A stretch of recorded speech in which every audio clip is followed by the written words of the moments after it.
3, 2, 1. Okay. All right. Let's do this thing. Can you see my screen? Yes. Okay.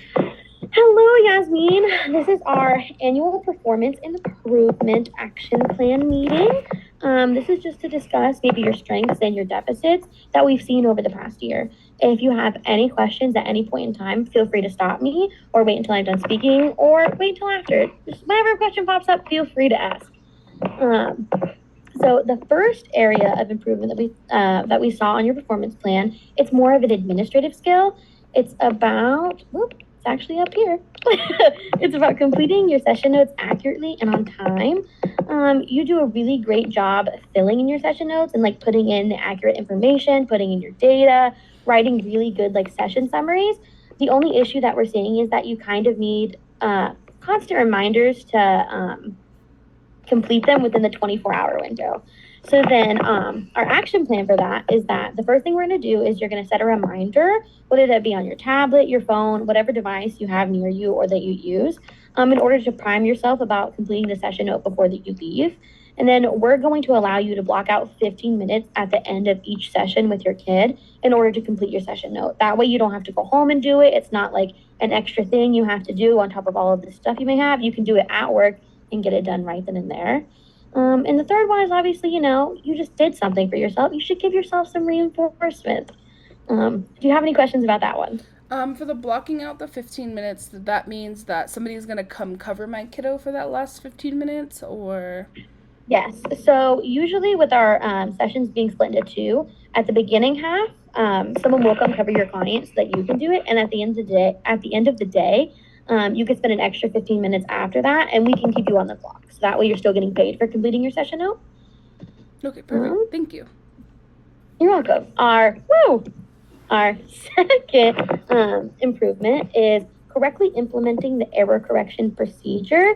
This has been noted amongst multiple supervisors when they were observing you that a kid would engage in the incorrect response and you wouldn't correct them. You would put the data in, which is really good. You would mark it as an error, but you wouldn't necessarily lead them to the right answer, which is pretty common, especially because a lot of ABA centers do error correction differently.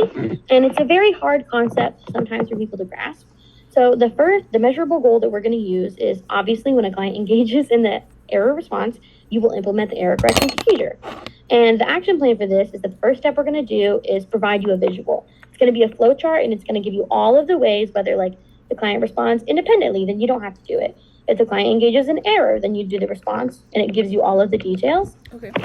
The second one is we're going to practice the error correction procedure on your peers. That way you just feel comfortable implementing it.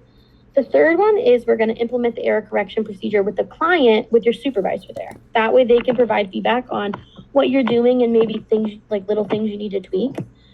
And the last step of the action plan is to continue to implement the feedback and the error correction procedures in your future sessions. Just because it's really important for the kid, even if they get the answer wrong, to know what that correct answer is. Because if you don't correct them and tell them what the correct answer is, they're just going to forever think that whatever they said was correct because we moved on. Do you have any questions about that one? No. Okay, and our last and final one is implementing recommendations given by the supervisor. It's been noted that you're really, really good at receiving both constructive and positive feedback. You're really receptive to it. The only issue that we're seeing is that you're not necessarily implementing that feedback right there in the session when it's given. So the first thing that we're going to do for that is you're obviously going to acknowledge the feedback given by the supervisor.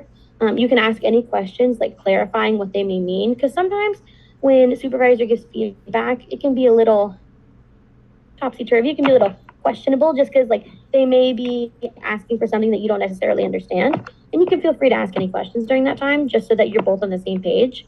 And then the last step is incorporating that feedback immediately just to make sure that the error was corrected then, and then you proceed on the correct way after that. Do you have any questions? No. Okay, well, if any question pops up at any time, feel free to call me, email me, pull me aside. But if you don't, then we're all good here. Perfect. Thank you so much. Thank you.